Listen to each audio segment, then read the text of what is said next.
Hi everyone, welcome to another video. Today, really excited to be reviewing this Generation 1 Audi R8 V10. I actually owned a very similar one a few years ago. It was a 2010 Spyder R8 V10, and so really pleased to be able to review this today, and thanks a lot to Chris for letting me review his car. Today's video will be a brief run over the history of the R8, talk about the specification, the design, and of course the performance, taking it out for a good drive to show you what it's like. The R8 came to the UK in 2007 as the V8 version, and it used a very similar engine to the V8 and the RS4 at the time, roughly 420 horsepower, and many people questioned its supercar credentials. Was it really a supercar at all? And even today people ask that, and I do understand that. But for me, when in 2009 the V10 model came along, those questions were put to bed. I think this is a supercar engine, and the V10 in this makes it a supercar in my mind without doubt. Upping the power to 525 horsepower helped a lot, of course. Perhaps it was also the lack of flamboyant styling that made people question whether this was a supercar. It's certainly much more subtle in design than Lamborghinis, for example, and many Ferraris as well. This, of course, based heavily on the Lamborghini Gallardo. Personally, I think the styling is more elegant, sophisticated, and has aged much better, in my opinion, than that of the Gallardo.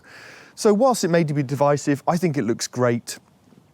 Perhaps a criticism would be that the Spyder does break up the lines somewhat, and people say it looks less good.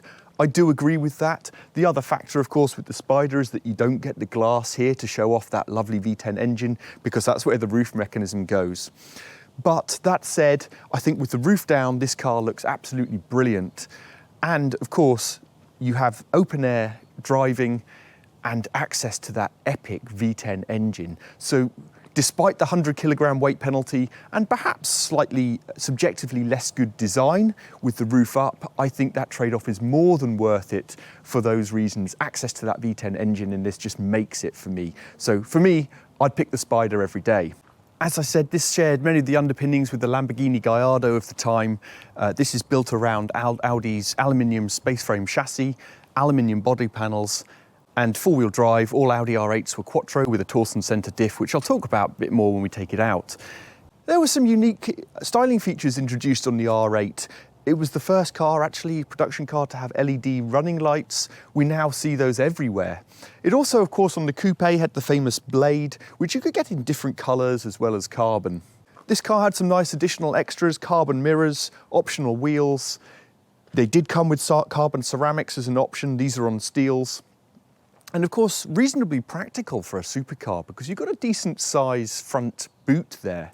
Other design features, so the R8 with the V10 moved to twin exhaust tips, whereas it was quad on the V8. There were some additional changes made to the rear, particularly in terms of the venting and the grills for the V10 engine over the V8. So we'll have a quick look inside, talk through the spec, and then of course, importantly, take this out for a drive and let you hear this incredible V10.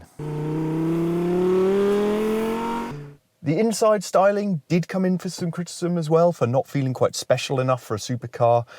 I don't agree. You have to remember, again, this is 20 years old. I think it has held up extremely well and still looks really very good, even in today's market. So I think it's fine. People didn't like it because, for example, some of the controls here were very similar to other Audis, many of which I've owned, by the way. And I get that, but other supercars also use these kind of controls from Audi.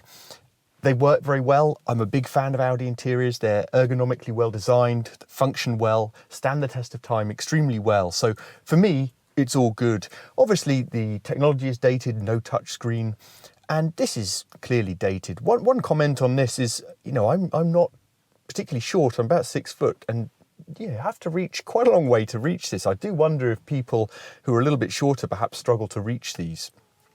But the binnacle, the design, extremely good. Huge, great rev counter. You've got oil temperature, battery, and speedo, of course. That works really well. You've got a central display in the middle, which can show different trip computers, speed, etc. My one criticism of that is it's very difficult to see in strong sunlight. The HVAC controls I really like. They look great with these metal dials, slightly hidden behind the gear knob if I was being hypercritical.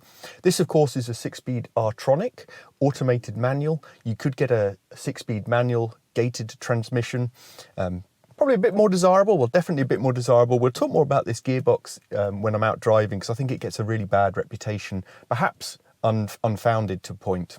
But the layout is really good. I like the design, very easy to use, Audi navigation and sound systems. Another criticism would be almost everything on this car was an optional extra. So we've got lovely leather, extended leather up here. This car has beautiful carbon trim everywhere. It's got the sports steering wheel. This also had the updated Bang & Olufsen sound system. It's got heated seats and lots of other niceties as well. Reverse camera, front and rear parking sensors, etc. Really, really good seats. And you've got reasonable practicality in here. Some small side bins in the doors for storage. Not that big, but you have got some additional storage back here as well. And of course, with the front boot, you've got a reasonable amount of storage. This is a usable supercar. Perhaps the downside on the practicality is just the large doors of a supercar make it very difficult to park in everyday parking spaces, of course. It all works really well. It looks brilliant. I love the design, and it's stood the test of time exceedingly well. I think this still looks really good now. And the steering wheel, of course, you've got some basic controls. I like the fact that they're not too busy on the steering wheels, and this for me is a really good era of car and a great design. So I'm going to take it out now, find some nice roads, have a good drive, tell you all about how it drives, and of course that epic V10 engine. And that's the first thing you notice when you start her up. You're in a V10, the cold start on this thing is brilliant.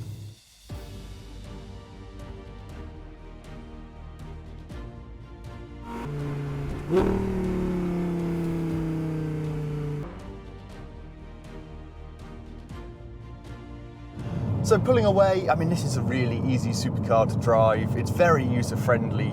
This has obviously got the R-tronic gearbox as opposed to the manual, which I'll come on to later. It does have an auto mode. I always use it in manual with the sequential shifter. As I say, we'll come on to that more later, but first things you notice, you're low slung to the ground. It feels like a true supercar. It rides fairly firmly. These did come with a magnetic ride option. Most people spec that. Those dampers over time, the variable dampers, have shown themselves to be somewhat unreliable and quite leaky and very expensive to replace. I had to replace one on my one.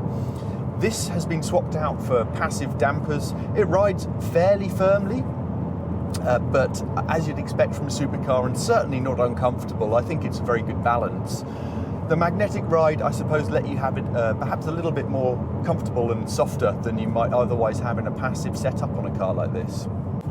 The next thing you notice is the steering is quite weighty for an Audi, and I mean that as a compliment, a good thing. I prefer the weightier steering in this. Most Audis are way overly assisted, and you do have a modicum of feedback through that steering wheel as well, so that's really nice.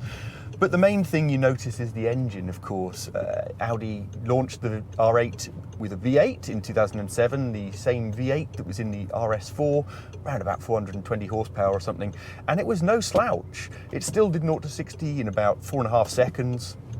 But the launch of this V10 in 2009 really launched this car to true supercar status, in my opinion. 5.2 litre naturally aspirated V10, shared along with many other similarities with the Lamborghini Gallardo. In the Lambo, it's the LP560-4, so 560 horsepower.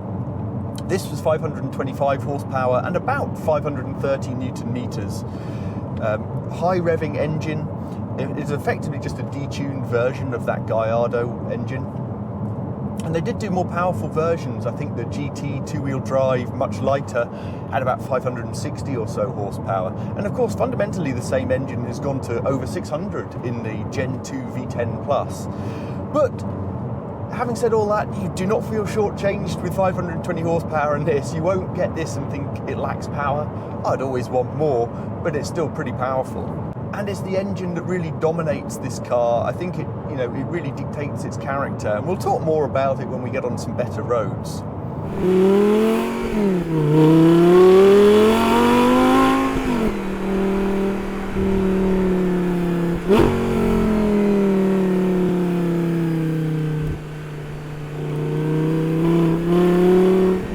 First things to say is this is just a really comfortable place to be. It almost doesn't feel like you're in a supercar in some ways, in a good way, because it's comfortable, it's spacious, you've got all the mod cons. This does not feel like a 20-year-old design, not quite a 20-year-old car, but fundamentally the design it's lovely. It's a really, really nice place to be. One of the features I love most about this car is quite a silly one really, but you've got a button down here which lets you slide down this rear windscreen. So when it's too cold or wet to open the roof, you can still lower this and get that epic V10 engine sound from just behind you. That is worth a huge amount, in my opinion, that feature. It's really great. It lets all the sound in. And on the roof, of course, you did get a 100-kilogram penalty for having the Spyder. Quite a big weight disadvantage. Also cut about 0.2 seconds off the 0 to 60 time. I think 4.1 for the Spyder, 3.9 for the coupe. But you know, it's access to that V10 sound and open air driving make it worth it 100%. So I think this was about 17-20 kilograms. So, you know, it's not a light car, 16-20 for the coupe, and actually the GT, the lighter version, went down to about 15-20, I think. But the four-wheel drive, the creature comforts and the roof and the whopping great 5.2 litre engine, of course, make it hard to keep this particularly light. But the great thing about this is you can take the roof down at up to 31 miles an hour, in fact, which is brilliant. It works very well.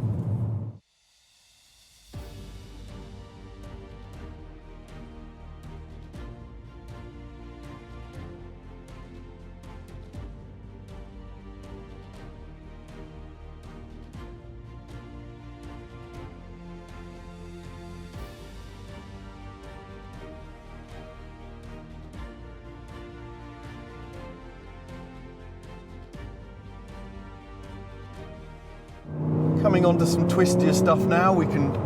Now the engine's warmed up here, it's sing a bit more and it sounds great. You might think it'll lack torque, such a big engine, high revving, it redlines at 8,750 or so. You might not get much sound or performance, but you know, this is 3,500, 4,000 revs. It still sounds great and it's still delivering decent torque. So really impressive engine. As I say, it kind of is the character of this car in some ways. And I mentioned the four-wheel drive system. So this is Audi's Quattro with a Torsen diff, central diff. They moved to a different system, of course, in the Gen 2. But this splits torque 30% to the front, 70% to the rear, usually, but it can distribute torque and you can actually feel it working. You do get quite good feedback through the steering wheel, so when it starts to lose traction a bit and reassign the torque to the different axles, you can feel it working and squirming about, and that kind of interaction I really like. So we're slowing down here for a 30 limit, so perhaps a time to talk about this R-tronic gearbox. It comes in for a huge amount of criticism. I may even do a separate video on this because I think it's a bit of a misunderstood gearbox, if I'm honest. It's fundamentally the same as the Lamborghini E-Gear and very similar to the Ferrari, Maserati F1 systems. It's an automated manual. It is not an automatic. It does have an automatic mode. It shifts obviously automatically, but it's not a torque converter, and so it's still a robotized manual. I don't think it works well as auto at all. It's jerky, it doesn't do the gear changes. Let's see if we slow down, if I can show you. I'll put it into auto mode. So here we go, pulling away in second. You can see that jerk, and you know, that's horrible. I don't like it, and if that's how you use it, then I understand why people might not like it, but I don't think that's the way to use it. But you can flat shift in this, as opposed to keeping it in automatic mode. You can do the gear shift yourself, either using this central knob as a sequential shifter, up for forwards, down for backwards, which seems wrong to me personally. But here with the paddles, we'll do it.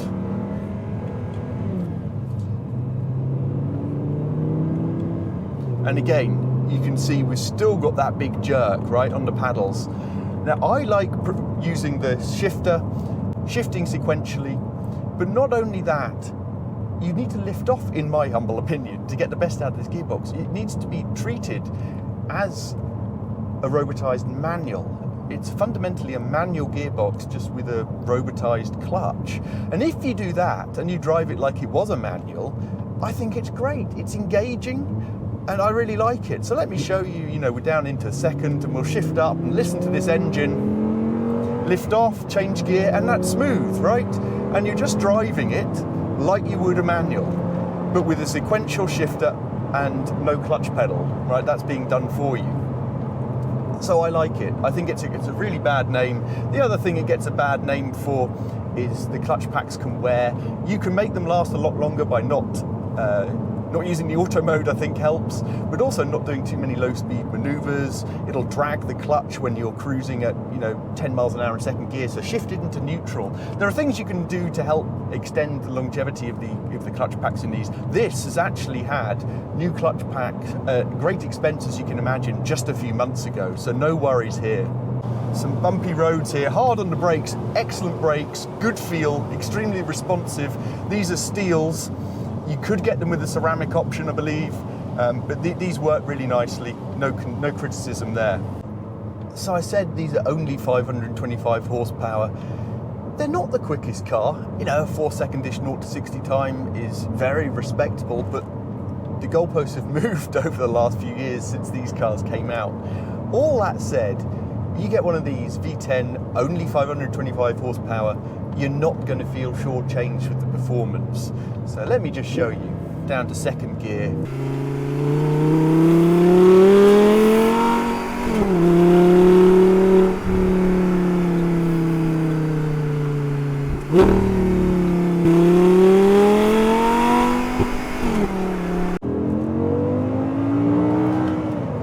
And it's really, 5,500 revs onwards, this thing pulls like a train. You really feel that power and torque come in higher up the rev range. It still pulls decently lower down in the rev range, but with something that revs to 8,750, of course you're going to have to rev it out to get the best out of it. And over 5,500, it is brilliant. It performs superbly and just sounds amazing. So we're slowing now to under 30 miles an hour, so we can take this roof off.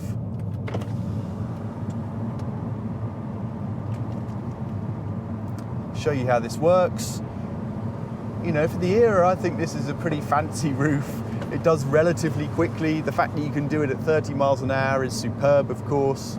I can't remember the time for how long it takes, but once the windows go up, we're there, and we can go off. And now you get that V10 sound, just amazing. Cannot fail to put a smile in your face. This is what it's about. This is why you need the Spyder. This is why you need the V10. That 100 kilogram weight penalty is meaningless now because you're having so much fun. And this blips nicely on the downshifts for you when you're at higher revs, the R-tronic box. It gives you so much confidence, obviously, with the Quattro system. Very slightly greasy roads today, but you don't need to worry about it with the Quattro. I was driving my Noble yesterday in very similar conditions. It's a nervy drive when you put the power down in that thing, I can tell you. This gives you ultimate security, no problem in the corners. Coming into some more twisty stuff here, and this is really nice. You've got, as I say, confidence in the corners. You've got a decent amount of feel through the steering. It's a good weight and just tons and tons of grip. Tons of grip. You can feel it squirm slightly there as the torsion diff distributes torque. Yeah, it feels lovely. Corners flat. Really, really impressive round the corners. Unlike any other Audi I've owned.